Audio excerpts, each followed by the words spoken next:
ඉතින් අද අපි මේ කතා කරන්නේ ඉන්දියාවයි පාකිස්තානයයි අතර තියෙන මේ දශක ගානක් පරණ ගැටුම ගැන. අපේ අතේ තියෙනවා මේ සම්බන්ධයෙන් ලියවුණු ලිපි සටහන් වගේක්. ඉතින් මේ මූලාශ්‍ර පාවිච්චි කරලා අපි බලමු මේ ගැටුමේ මුල කොතනද මොනවද වුනේ අද තත්වෙට කොහොමද ආවි කියලා. ඇතරම මේ හැම දෙයකම ආරම්භ හොයාගෙන යන්න පුරුවන් අර 1947. ඒ කියන්නේ බ්‍රිතාන්‍ය ඉන්දියාව බෙදපු කාලට. එතකොට ඉන්දියාවයි පාකිස්තානයයි කියලා රටවල් දෙකක් බිහි වෙනවානේ. අන්න ඒත් එක්කම තමයි මේ ජම්මු කාශ්මීර ප්‍රශ්නෙත් පටන් ගන්න. ජම්මු කාශ්මීරය ඉන්දියාවට එකතු වෙන්න තීරණය කිරීමත් එක්ක. හරියටම.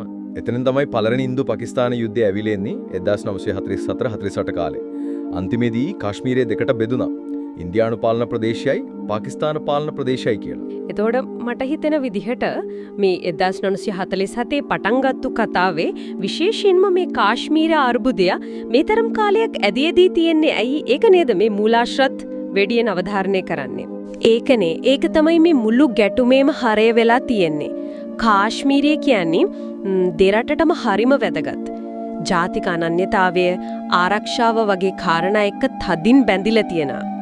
ඉතින් ඒක නොවිසන්දී තියෙන නිසාම තමයි ප්‍රධාන යුද්ධ කීපයක්ම මේ අතරමැද වුණේ.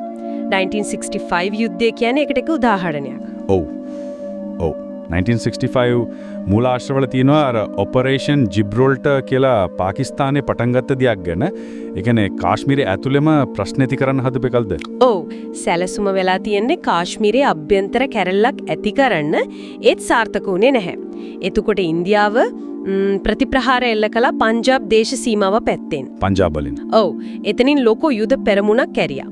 පස්සේ ඉතින් 1966 තාෂ්කන්ට් කිවිසුමෙන් යුද්ධේ නැවතුණා. ඒත් මූලාශ්‍රවල කියන විදිහට ඒකෙන් උල් ප්‍රශ්න විසඳුනේ නැහැ. తాවකාලිකව නතර වුණා විතරයි. හරි. ඊළඟට එන්නේ 1971.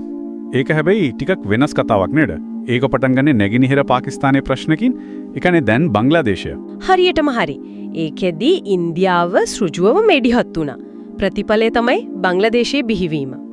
ඒ වගේම අර මම කලින් කිව්වා වගේ පාකිස්තාන හමුදා බටින් විශාල ගාණක් 93000ක් විතර ඉන්දියාවට යටත් වුණා. මූලාශ්‍ර අනුව ඒක පාකිස්තානයට ලොකු පහරක් වුණා. හමුදාමය වශයෙන්ුත් මානසික වශයෙන්ුත්. 93000ක්. ඒ කියන්නේ ඉන්දියාවේ බලය තවත් තහවුරුණා ඒකින්. ඔව් අනිවාර්යෙන්ම කලාපීය බලවිතෙක් විදියට ඉන්දියාවේ තන තවත් ශක්තිමත් වුණා. ඊට පස්සේ 1999 කාගිල්. මූලාශ්‍ර කියන්නේ මේක තමයි දෙරට න්‍යෂ්ටික බලවතුන් වුණාට පස්සේ වුණු පළවෙනි ලොකු ගැටුම කියලා. ඔව්. එතනදී වුණේ පාකිස්තාන හමුදා කණ්ඩායම් කාගිල් කඳුකර ප්‍රදේශයට රහසින් ඇතුල් වෙච්ච එක. ඒක ඉන්දියානු පාලන ප්‍රදේශයක්. උපාය මාර්ගිකව වැදගත්ෙන් අල්ලගන්නද? බොහෝ දුරට ඒක වෙන්නේ තේ අරමුණ ඒත් ඉන්දියානු හමුදාවෙන් දැඩි ප්‍රතිචාරයක් ආවා. අන්තිමේදී යාලට පස්සට යන්න සිද්ධ වුණා. මේකෙන් පෙනුණා න්‍යෂ්ටික අවි තිබුණත් මේ වගේ සීමිත යුද්ධ වෙන්න පුරුවන් කියලා. ඉතින් මේ යුද්ධ වලින් එහාට ගියත් අදටත් ප්‍රධාන ප්‍රශ්නේ කාශ්මීරයමයි නේද? විශේෂයෙන් අර 2019 දී ඉන්දියාව ජම්මු කාශ්මීරයට තිබ්බ විශේෂ තත්ත්වය අයින් කළාට පස්සේ තත්ත්වය තවත් අවුල් වෙලා වගේ නේද? නිසකවම.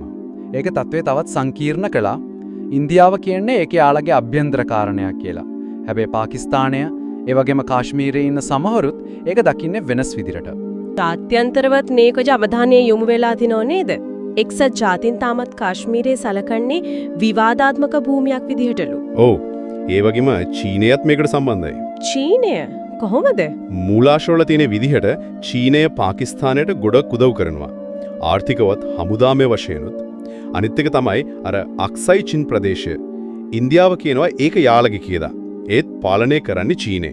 ඒ කියන්නේ තවත් පැටලීමක්. අනිවාර්යයෙන්ම චීනයේ මැදිහත් වීම කලාපීය බලතුලනයට වගේම කාශ්මීර ප්‍රශ්නෙටත් කෙලින්ම බලපානවා. ඉතින් මේ ඔක්කොම එකට ගත්තම මේ ඉන්දු පාකිස්තාන ගැටුම කියන්නේ හරිම සංකීර්ණ එකක්. මුල කාශ්මීරයේ වුණාට ආගමික බෙදීම්, දේශ සීමා ප්‍රශ්න, ත්‍රස්තවාදය, ජාත්‍යන්තර බල අරගල මේ ඔක්කොම එකට විලිලා තියෙන්නේ. ඒක නම් පැහැදිලි. ඉතිහාසය, දේශපාලනය, භූගෝලීය කාරණා ඔක්කොම පැටලිලා. අදට දෙරටේ සම්බන්ධකම් ස්ථාවර නෑ. නිතරම සීමා උල්ලංඝනය කිරීම චෝදනා හැම අහන්න ලැබෙනවා. 2021 දී ආයෙත් කාශ්මීර සීමාවේ ගැටුම් වැඩි වුණානේ. අශ්වල කියනවා දිපාර්ශ්වික සාකච්ඡා ජාත්‍යන්තර මැදිහත්වීම් ගැන. ඒව තමයි ඉතින් විසඳුම් විදියට සාමාන්‍යයෙන් යෝජනා වෙන්නේ. ඒත් මෙහෙම දෙයක් හිතෙනවා දැන් මේ චීනය වගේ බාහිර බලවතුන් කෙලින්ම මේකට සම්බන්ධ වෙලා ඉන්නකොට අර අක්සයි චීන් වගේ තැන් ගැන තාම මතභේද තියෙද්දි නිකම්ම ඉන්දියාවයි පාකිස්තානයයි කතා කරලා නැත්තම් සාම්ප්‍රදායික විදියට ජාත්‍යන්තරයෙන් මැදිහත් වෙලා විතරක් ස්ථිර විසඳුමක් හොයාගන්න පුළුවන් වෙයිද කියන එක. ඒක ටිකක් හිතන්න ඕන කාරණයක් වගේ.